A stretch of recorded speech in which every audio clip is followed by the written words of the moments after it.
We are announcing charges filed pursuant to our investigation into the fraudulent signature petitions compiled for 9 campaigns here in Michigan during the 2022 election cycle.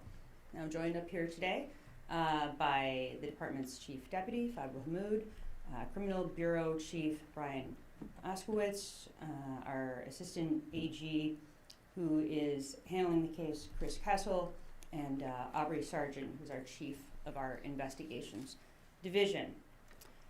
In Michigan, candidates for state and federal office must submit a sufficient number of valid signatures of registered voters in the state or in the county or district to the Bureau of Elections and within the Michigan Department of State. Now, this measure requires candidates to demonstrate that they have a significant base of support, as evidenced by their ability to obtain the requisite number of voters who support their candidacy, and the grassroots support to collect the number of signatures, or the financial support to contract a business to do so for them. And this is no small undertaking, nor is it really meant to be.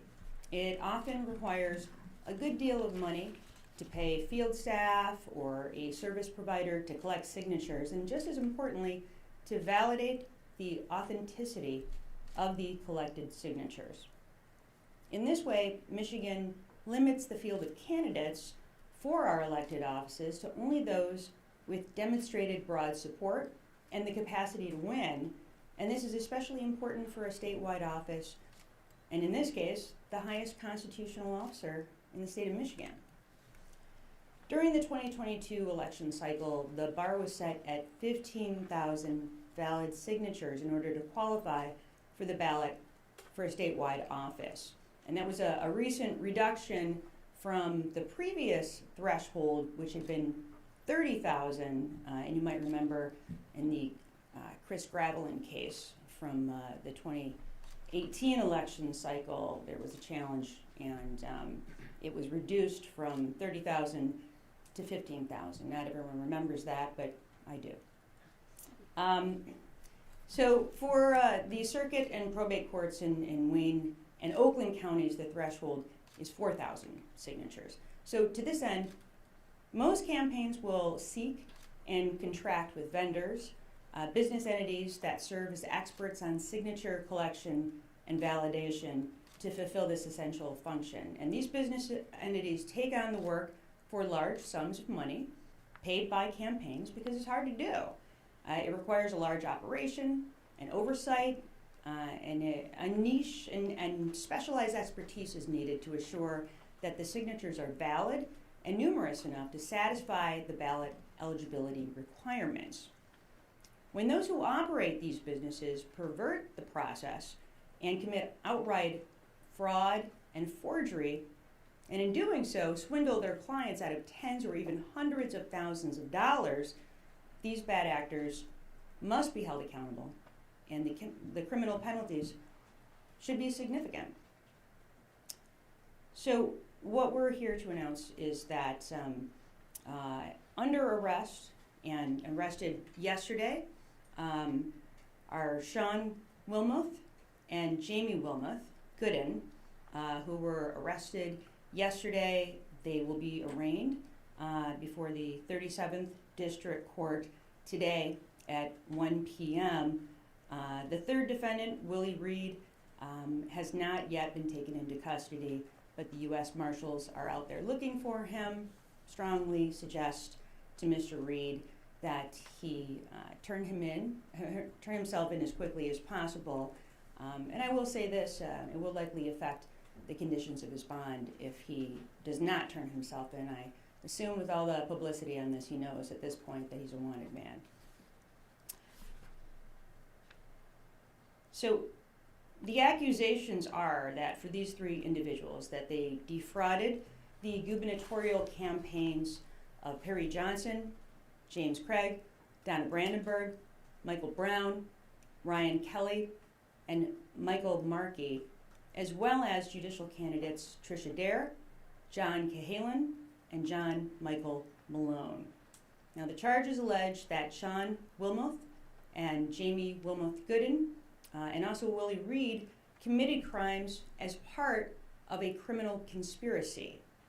And they will each face 8 counts of false pretenses, 8 counts of use of a computer to commit a crime, 8 counts of election law fraud, and 1 count of conducting a criminal enterprise. Shawn Wilmoth and Willie Reed will each additionally face 1 count of larceny by conversion and another count of using a computer to commit a crime. Shawn Wilmoth also will be charged as a habitual offender, a habitual third. So we believe these defendants conducted a criminal enterprise via 3 business entities: First Choice LLC, Mac Douglas LLC, and Petitions Reed LLC, which the defendants either owned or worked for. The defendants presented these businesses as providing legitimate signature gathering services for political campaigns. In reality, the defendants, through their companies, knowingly and falsely misrepresented their ability and ultimately their efforts to deliver nominating petition signatures for 9 Michigan campaigns who paid hundreds of thousands of dollars for petitions with guaranteed valid voter signatures. What they actually received, though, were hundreds of petitions chock full of thousands of fraudulent signatures the defendants knew to be fraudulent. Now, these signatures ran the gamut from merely suspicious-looking to flagrant forgeries. And despite the obvious deficiencies in the petitions, the defendants still delivered them to the candidates, knowing that they were going to be submitted to the Michigan Bureau of Elections. And as a direct result of this fraud, 7 candidates, was it 7 or 8 that were disqualified? Seven of the candidates were disqualified from the ballot. One of the candidates discovered the fraud and decided not to submit them to the Bureau of Elections at all.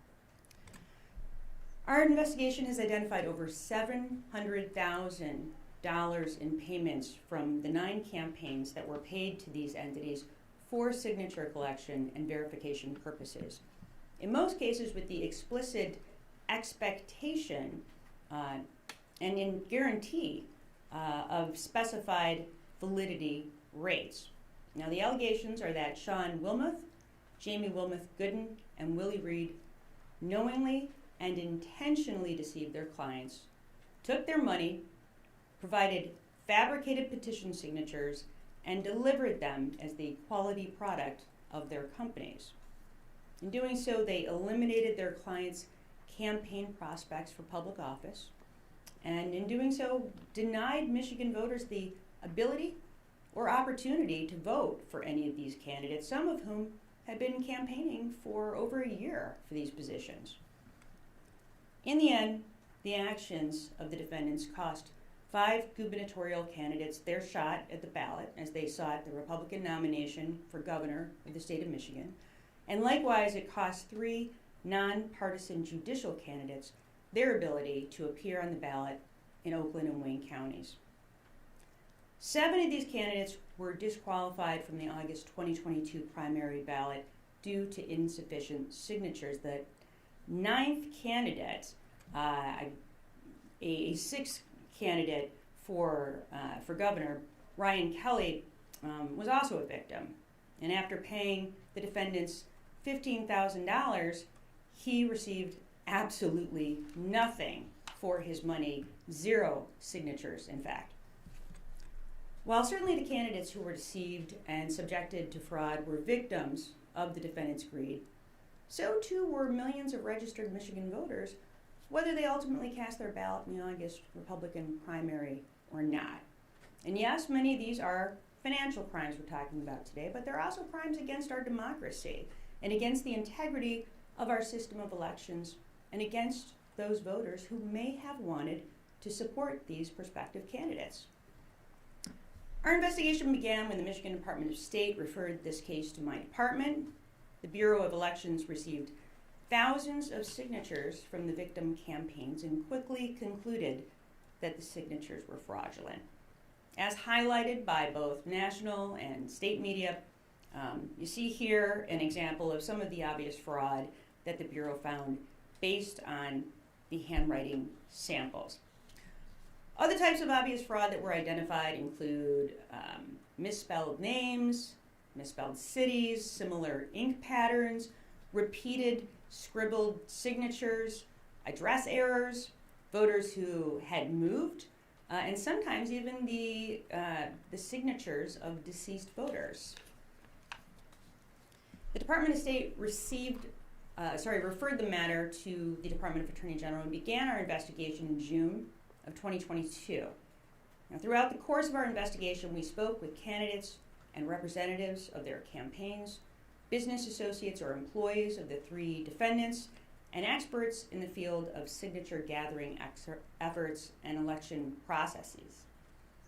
The evidence very clearly demonstrates that defendants Wilmoth, Gooden, and Reed were all aware of and directly responsible for the forged work product provided to the campaigns, which they knew would ultimately be filed with the Michigan Department of State and the Bureau of Elections. The signatures contained on many of the petitions were obvious forgeries. The methods used to disguise their con were sophomoric and transparent. Still, we can take comfort and have faith in the security and integrity of our elections, knowing that the Bureau of Elections so quickly and easily detected the fraud. And while it was certainly unfortunate for the candidates who were taken advantage of, these petitions were appropriately and summarily rejected. And the law enforcement agencies we partnered with, and now through the hard work of our investigators, our prosecutors, and the law enforcement agencies we partnered with to secure their arrest, I am very confident these defendants will be held accountable for their actions and that they are likely to pay a very steep price for the crimes that are alleged. And with that, I'd like to thank my investigators on the case. I'd like to thank especially Bob Lalone and former Special Agent Pete Ackerley, who worked tirelessly on this case. I'd really like to thank Gallant Fish, who was our assigned assistant AG, can't be here today because he's on paternity leave, and also Chris Kessel, who will be our trial attorney on this. And I want to thank also the Warren Police Department, whose officers apprehended Shawn Wilmoth and Jamie Wilmoth Gooden, and also like to thank the U.S. Marshals, who again are working expeditiously to locate Willie Reed. And when he is located, we will begin the process of extraditing him here to Michigan. We hope to have that happen in short order. Before I wrap this up, I'd really like to take a moment to caution prospective political candidates and their staff. Please, vet your vendors. Look into the people in campaigns you are trusting with the vital elements of your campaign and with the many thousands of dollars you and your donors have pledged and spent. While there are many legitimate businesses and consultants, there are also bad actors, criminals, and fraudsters in any and every arena where large sums of money are being quickly spent. Political campaigns, as public and regulated as they may be, are no exception, and the charges we are discussing here today should be a clear warning sign to all who seek these services, either as a candidate, as a consultant, or a proponent of a ballot proposal. You must take the necessary time and effort to do your due diligence and research these firms and speak to candidates or consultants that they've previously worked for. And I very much believe had the victims in these cases or their campaigns properly vetted these vendors, they likely never would have hired these defendants or their firms in the first place. So know who you are trusting with your money, your reputation, and with your political future. Further, I believe that Michigan should view this as a cautionary tale as to why we need better and stronger laws on the books as it pertains to signature collection for candidates or for ballot proposals. Now, other states require petition signature gatherers to be registered voters in that state, Some preclude people with previous convictions from acting as canvassers, certainly if they've been convicted of an offense that involves fraud or forgery or election law violations.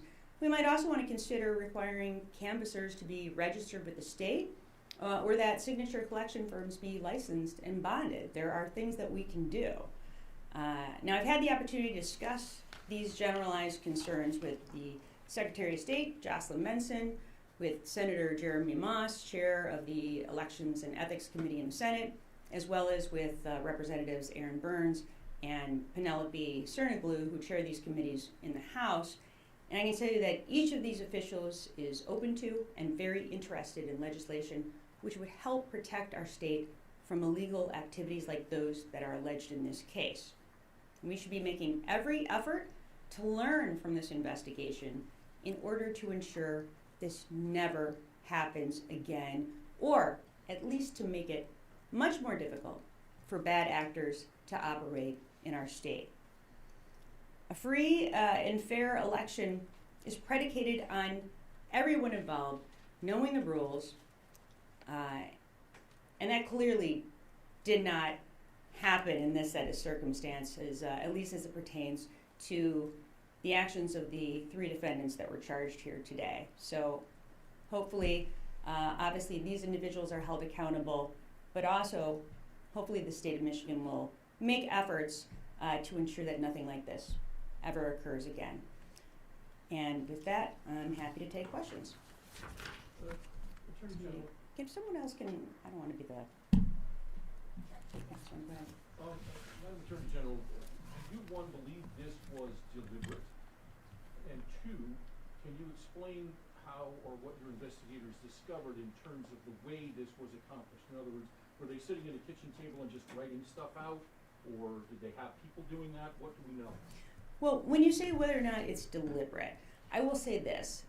It's not just that when it came to the final product, we believe that these defendants absolutely knew that they were submitting forgeries to these campaigns, but we believe that they should have known when they took these clients on in the first place that what they were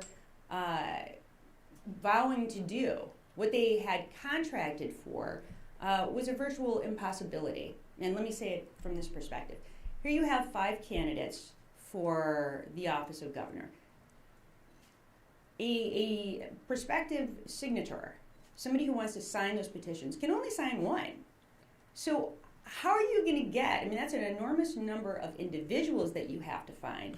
And with ballot proposals, and you know, we've seen this regularly. I saw it certainly in the 2022 election. You might have a person who's gathering signatures for ballot proposals carry 5 different proposals. And they can do that. And they can have one person sign all 3, 4, 5, 6 of those. And there's nothing illegal about that.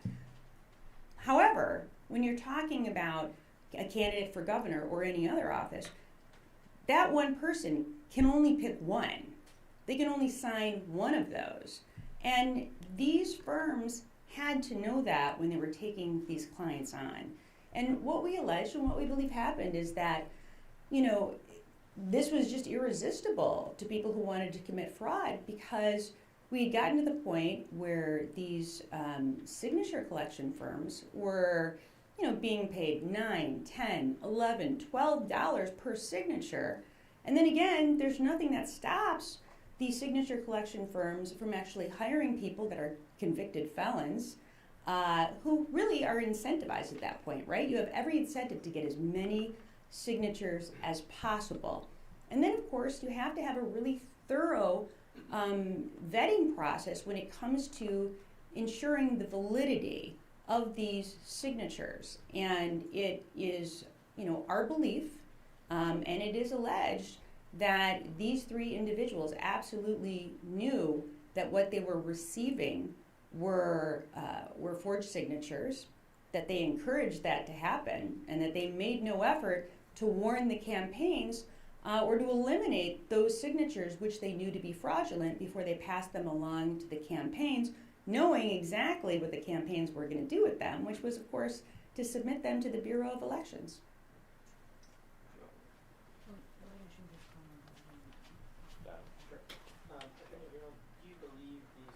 individuals actually forge signatures themselves, and why are none of the actual circulators, which the Bureau of Elections identified, charged in this case? Well, we're not ruling that out, and the investigation is ongoing. These are the three principal actors, right? These are the folks that got paid the big bucks. These are the ones that orchestrated everything. There certainly are lesser offenders who also committed crimes, and our investigation has not concluded, and it may well be that some of those individuals are charged and some of them may serve as witnesses in this case. But we thought what was really important, because these signature collection firms that are the bad actors, they often they'll go from state to state. They will frequently dissolve whatever their entity is and then reform as a new entity. And before we get into a new election cycle, we thought it was very important that, first of all, we get the principal actors charged. And secondly, to be honest with you, and I see Rep. Cernoglu is here with us today, to make sure that we're putting the laws into place so that we know this can't happen again. And we want that to happen sooner rather than later. So yes, we could have waited until we had, charged and apprehended every single one of the, the signature collectors. But we thought it was most important that we conclude the investigation as it pertained to the worst actors, who, but for them, none of this would have occurred. Rick? Do you think that all three of these people are Michigan residents, and by talking about the U.S. Marshals, we can assume Mr. Reed is, you anticipate is not in the state? That's correct. But they all three are from Michigan. Well, two of them are from Michigan, right? Two of them live in Michigan.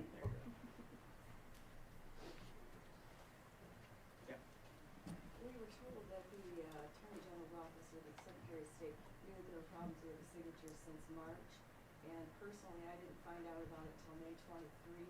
I'm concerned that there wasn't advance notice, not just for the candidates, because we could have collected different signatures if the Secretary of State's office had acted quicker, because this is it's a threat to national security. And I'd like to know in the future, will there be any notifications so that if it wasn't just against the candidates, it was against all the Michigan voters for not finding out about this soon enough. And I was pretty much ambushed because even the rule of law wasn't followed. There was no charges or anything, and I'd like to know how that's going to be handled in the future so that there's no more people that are victimized by this type of thing.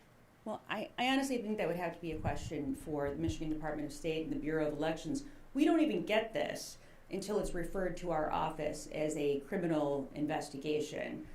So we received it in June of 2022. So any of those questions would have to be directed at MDOS or at BOE. Beth? Did you also review some of the signatures for the petitions that were submitted? I know some of the groups that didn't end up submitting their petitions said that they had used this same group to collect signatures. Why weren't those considered in this investigation? I'm sorry, Beth. I don't think I'm completely understanding your question. Could you rephrase it maybe? Yeah, so there were a couple of proposals related to like voting rights and I can't remember the other one, but they said they had also used this same signature collector for theirs. They had received fraudulent signatures from them. They ended up not submitting their signatures to the Secretary of State. Did they submit any signatures or complaints to you in that regard? We didn't receive any complaints, but let me say this. We believe that the evidence will show that there were ample opportunities in terms of other campaigns, knowing that these particular defendants and their companies were submitting signatures that, to, I guess, quote one witness, were garbage. What happened is that some of the candidates and their campaign committees just decided not to use them at all and did not submit them because they knew there was an issue with them. I would say that there were probably some, and this is my speculation, but you can confirm this by talking to the candidates and their committees.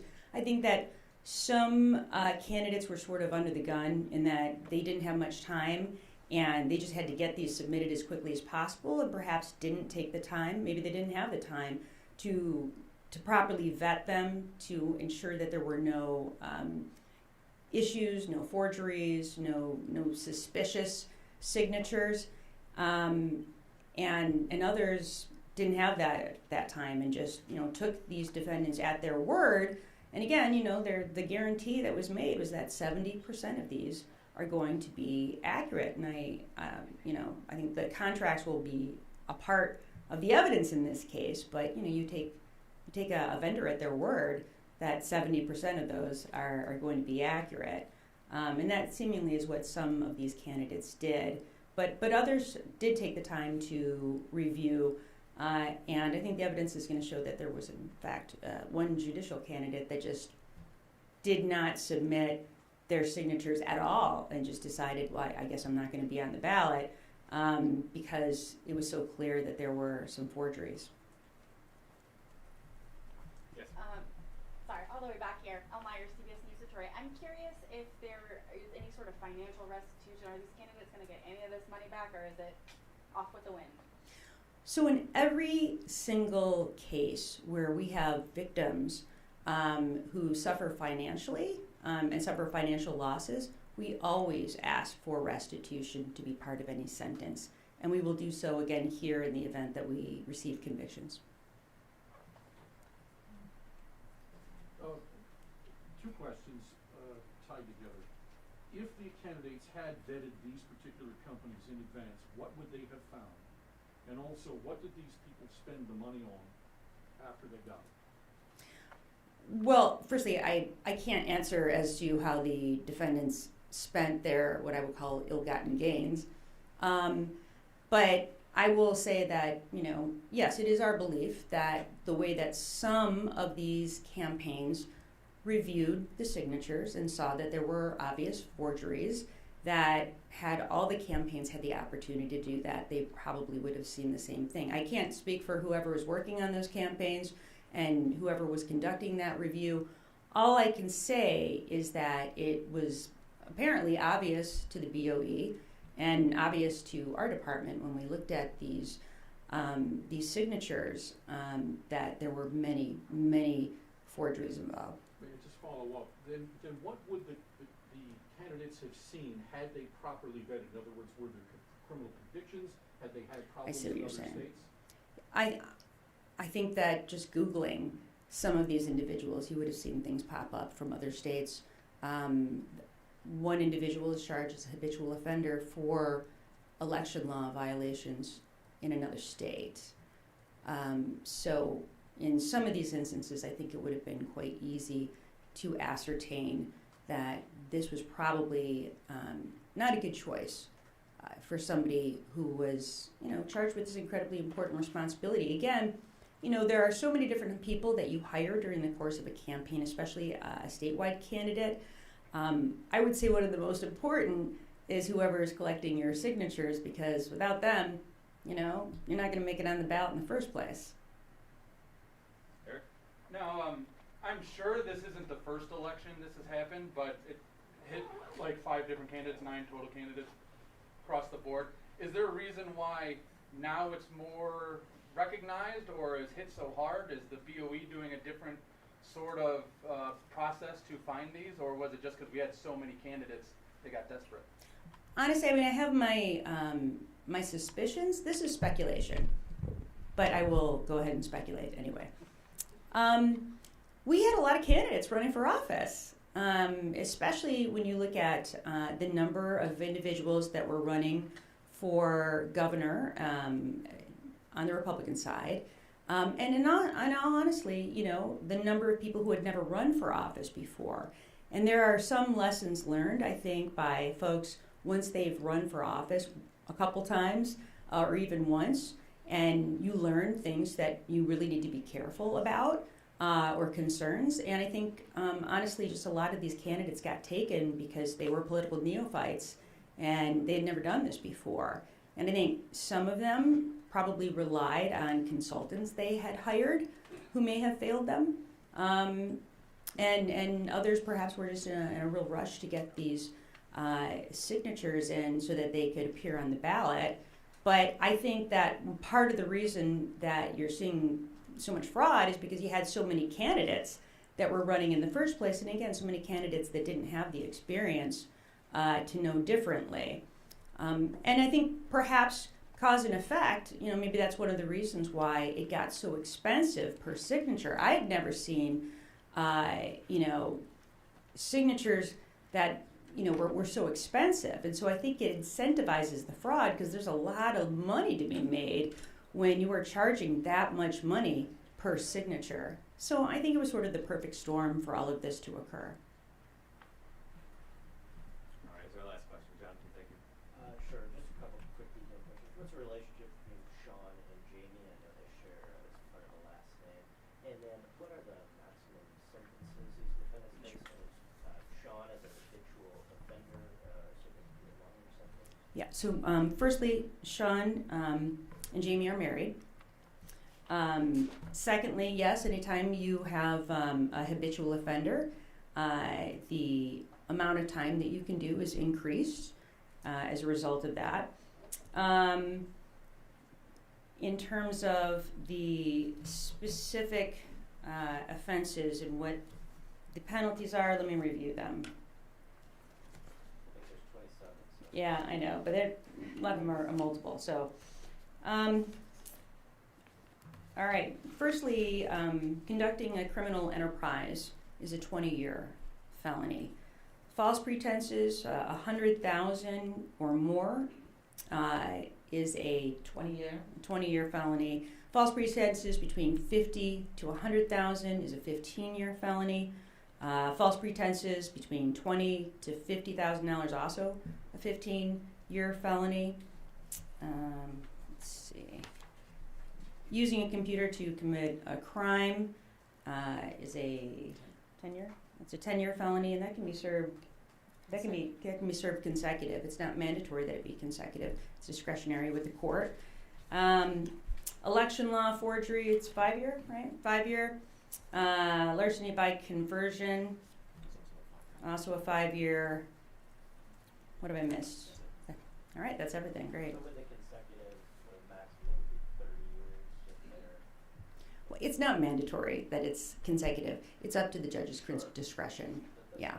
Yeah, but each count can be consecutive to the other counts that run concurrently. I just have one short, detailed question. You mentioned earlier 2 of the defendants are Michigan residents. I just wanted to confirm that is Jim Wilmoth and Shawn Wilmoth. Correct. And Mr. Reed is not a Michigan resident. That's my understanding. Great, thank you. Okay. Thanks so much, everybody.